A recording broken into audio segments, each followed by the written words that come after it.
नमस्कार दोस्तों, स्वागत है आपके के नर्सिंग क्लासेज में। और अपन पढ़ रहे थे ब्लड ट्रांसफ्यूजन। ब्लड ट्रांसफ्यूजन में अपन ने सभी डिटेल में पढ़ा। स्टार्टिंग से अपन ने होल ब्लड का अमाउंट पढ़ा, आरबीसी का अमाउंट पढ़ा, सभी ब्लड प्रोडक्ट के बारे में पढ़ा, स्टोरेज टाइम पढ़ा, स्टोरेज में कितना टेम्परेचर होता है। उसके बाद अपन ने की पॉइंट्स देखे। की पॉइंट्स में अपन ने सभी बारी बारी से सभी की पॉइंट देखे। कैनुला का साइज देखा, ड्यूरेशन देखा, कितनी देर में ट्रांसफ्यूज करते हैं, कितनी देर बाद इश्यू होने कितनी देर बाद ट्रांसफ्यूज करना होता है। उसके बाद में अपन ने देखा 6 मंथ का अगर कोई बेबी है उसमें मदर का सैंपल भेजते हैं। उसके अलावा अपन ने देखा डॉक्यूमेंटेशन, सभी अपन ने पॉइंट टू पॉइंट अध्ययन कर लिया था। उसके बाद में अपन नेक्स्ट जो टॉपिक था वो पढ़ने वाला थे कॉम्प्लिकेशन ऑफ ब्लड ट्रांसफ्यूजन। जो ब्लड ट्रांसफ्यूजन कर रहे हैं उसके बाद में क्या क्या कॉम्प्लिकेशन देखने को मिल सकते हैं, तो अपन उसका बारी बारी से देखने वाले हैं। सबसे पहले देखेंगे अपन ट्रांसफ्यूजन रिएक्शन। अगर ट्रांसफ्यूजन रिएक्शन होगी तो उसके अंदर साइन और सिम्टम क्या क्या देखने को मिलने वाले हैं, ये अपन देख लेंगे। सबसे पहले देखते हैं चिल्स, स्वेटिंग। चिल्स देखने को मिलेगा, स्वेटिंग देखने को मिलेगा। स्वेटिंग क्या होगी? एक्सेसिव स्वेटिंग देखने को मिलेगी। थ्रेडी लाइक पल्स, व्हीजिंग। ठीक है, ये सभी उस मरीज में देखने को मिलेगी जिसको अभी ट्रांसफ्यूजन रिएक्शन हुआ है। ठीक है, तो उस मरीज को अपन क्या करने वाले हैं? ठीक है, उस मरीज में अपना इंटरवेंशन जो होगा वो इंटरवेंशन देख लेते हैं। मैं इसको मिटा देता हूं। ये साइन सिम्टम आपको दिखाई दे रहे हैं। आपने देखा कि ये तो एक ट्रांसफ्यूजन रिएक्शन है, तो अपना इंटरवेंशन क्या होगा? जो इंटरवेंशन होगा सबसे पहले जो होगा 3 स्टार। 3 स्टार, इसी से क्वेश्चन बनेगा कि यहाँ पे अपन स्टॉप दी ब्लड ट्रांसफ्यूजन। यहाँ पे अपन तुरंत ब्लड ट्रांसफ्यूजन को स्टॉप करने वाले हैं। ठीक है, उसके बाद अपने जो हेल्थ केयर प्रोवाइडर है या डॉक्टर है उसको क्या करने वाले हैं? इन्फॉर्म्ड करने वाले हैं। यहाँ इन्फॉर्म कर दिया, इसके बाद इन्फॉर्म्ड टू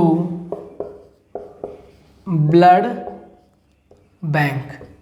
ब्लड बैंक में इन्फॉर्म करने वाले हैं। ठीक है, वहां पे क्या करेंगे? जो ब्लड होगा, ब्लड बैग होगा, उसको प्रॉपर रैप करेंगे। वहां पे एक उस मरीज का सैंपल लेंगे, वापस से फ्रेश सैंपल लेंगे और वो ब्लड बैंक में भेजने वाले हैं। इसके बाद मैं बात करता हूं तो क्या इमरजेंसी ड्रग्स क्या करनी है? रेडी रखनी है या कि प्रिपेयर रखनी है। रेडी या प्रिपेयर रखनी है। इमरजेंसी ड्रग कौन कौन सी हो सकती हैं? जैसे कि एविल या हाइड्रोकोट। एविल हाइड्रोकोट में जैसे कि डेक्सोना। एंटीहिस्टामिन क्या होगी? एविल होगी, और हाइड्रोकोट में हो गई डेक्सोना। ये अपने को इमरजेंसी ड्रग रेडी रखनी है। अपने को मरीज के पास में स्टे रखना है। स्टे विद पेशेंट के साथ स्टे रखना है। और अपने को वाइटल मॉनिटरिंग करनी है एवरी 5 मिनट। एवरी 5 मिनट में वाइटल मॉनिटर करना है। अगर ट्रांसफ्यूजन रिएक्शन हुआ है, अपने साइन देखे, अगर आपको साइन दिखाई देते हैं, सबसे पहले ब्लड ट्रांसफ्यूजन को स्टॉप करना है। ठीक है, उसके बाद में अपन हेल्थ केयर प्रोवाइडर को, ब्लड बैंक को इन्फॉर्म करेंगे। ब्लड बैंक को इन्फॉर्म करने के साथ साथ अपन जो ब्लड बैग है उसको विद IV सेट, ये सभी ब्लड बैंक में वापस पहुंचाने वाले हैं विद लेबल। और उसके अलावा यहाँ पे डॉक्यूमेंटेशन भी करना है। सबसे इम्पोर्टेंट डॉक्यूमेंटेशन करना है कि भी ट्रांसफ्यूजन रिएक्शन हुई है, ठीक है। और उसके अलावा क्या है, इमरजेंसी ड्रग रेडी करनी है, एंटीहिस्टामिन जैसे कि एविल और हाइड्रोकोडेक्सिनॉन ये सभी रेडी रखना है। मरीज का वाइटल लेते रहने हर 5 मिनट में, ठीक है। सबसे पहले अपन ने देख लिया ट्रांसफ्यूजन रिएक्शन। अगर मैं बात करूं मरीज का सैंपल के साथ में, जो सैंपल ब्लड बैंक में भिजवा रहे हैं, तो अपन एक सैंपल यूरिन का भी कलेक्ट कर सकते हैं, वो हीमोलाइसिस को बताएगा, ठीक है। हीमोलाइसिस के लिए एक यूरिन सैंपल भी अपन कलेक्ट कर सकते हैं, ठीक है। नेक्स्ट बात कर लेते हैं सर्कुलेटरी ओवरलोड। सर्कुलेटरी ओवरलोड, अगर सर्कुलेटरी ओवरलोड हुआ है किसी मरीज में, तो उसके अंदर क्या क्या साइन सिम्टम देखने को मिल सकते हैं। उसमें देखने को मिल सकता है हाइपरटेंशन, ठीक है। उसमें 3D लाइक, इसमें ट्रांसफ्यूजन रिएक्शन में था 3D लाइक पल्स, इसमें होगी बाउंडिंग पल्स देखने को मिलेगी। इसमें मिलेगा डिस्टेंडेड नेक वेन देखने को मिलेगा। हाइपरटेंशन हो गया, bounding pulse, distended neck when, wheezing देखने को मिलेगा, ठीक है। इसके अलावा इसमें देखने को मिलेगा डिस्निया। ये सभी साइन और सिम्टम इस सर्कुलेटरी ओवरलोड वाले मरीज में देखने को मिल सकते हैं। अगर मैं बात करूं इंटरवेंशन की,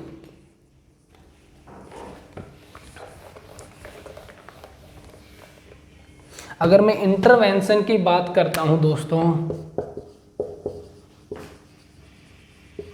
इंटरवेंशन की बात करता हूं, तो इसमें भी 2 स्टार सबसे पहला जो काम होगा वो होगा स्लो दी रेट। जिस रेट से ब्लड ट्रांसफ्यूजन हो रहा है उस रेट को करना है स्लो।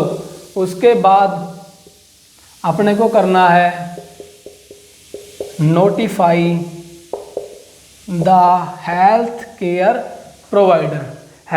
प्रोवाइडर क्या करना है, नोटिफाई। थर्ड अपन बात करें हेड एंड साइड को क्या करना है, एलिवेट करना है, ठीक है। अगर इंटरवेंशन अपन ने देख लिए, सबसे पहले क्या होगा, रेट को क्या करना है स्लो, हेल्थ केयर प्रोवाइडर को क्या करना है नोटिफाई, और हेड एंड साइड को क्या करना है एलिवेट, ठीक है। अपन ने सेकंड देख लिया सर्कुलेटरी ओवरलोड। थर्ड बात करते हैं अपन अब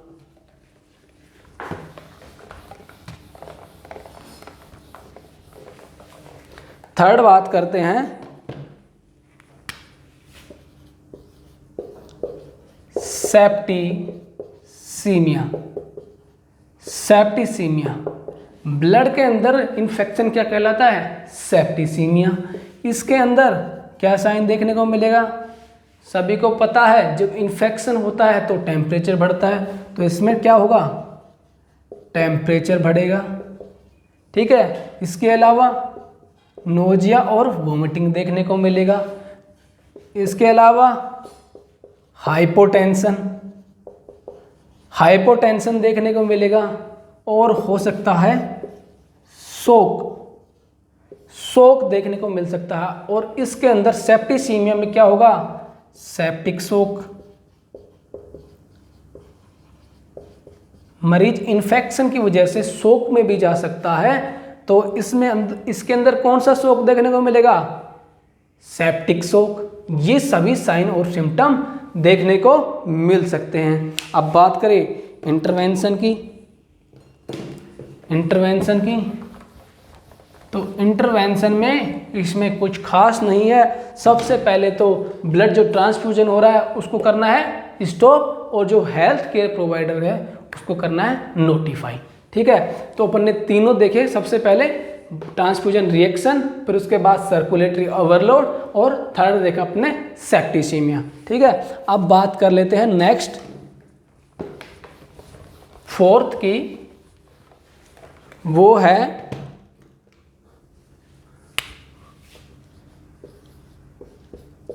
आयरन ओवरलोड। ठीक है, आयरन ओवरलोड देखने को मिल सकता है किन किन मरीजों में, जिनके अंदर मल्टीपल ब्लड ट्रांसफ्यूजन हुआ है, उसके अंदर आयरन ओवरलोड जैसी कंडीशन, कॉम्प्लिकेशन देखने को मिल सकता है। तो इसके अंदर साइंस और सिम्टम क्या हो गए, इसके अंदर होगा हाइपोटेंशन, नोजिया, ये सभी साइन सिम्टम इस मरीज में देखने को मिल सकते हैं। ठीक है, और अगर इसकी एंटीडोट की बात करें, एंटीडोट की बात, इसमें क्या साइन सिम्टम है, हाइपोटेंशन, नोजिया, डायरिया, वोमिटिंग, ये सभी साइन सिम्टम देखने को मिल रहे हैं। अगर एंटीडोट की बात करते हैं तो आयरन का एंटीडोट होता है फेरोक्सामाइन, इसका जो एंटीडोट होगा वो होगा डिफेरोक्सामाइन। जो आयरन ओवरलोड है उसमें एंटीडोट जो रहेगा वो होगा डिफेरोक्सामाइन। ठीक है, अपन ने आयरन ओवरलोड देखा। इसके बाद अपन बात करते हैं फिफ्थ की,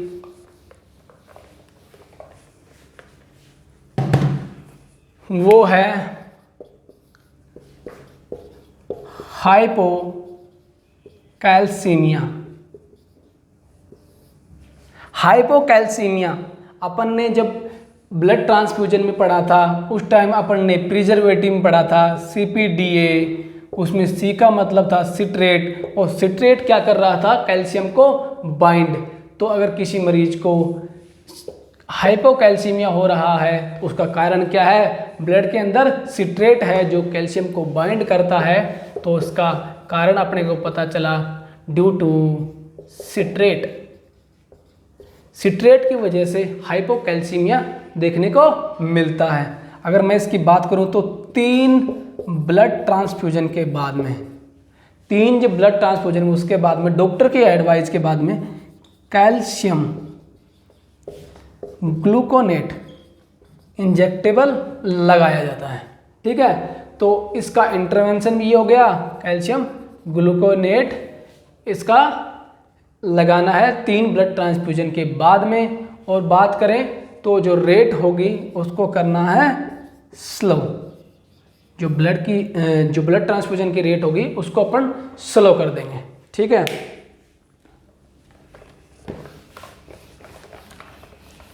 ये अपन ने देखिए हाइपोकैल्सीमिया। अब नेक्स्ट बात कर लेते हैं 6 पॉइंट, वो है हाइपर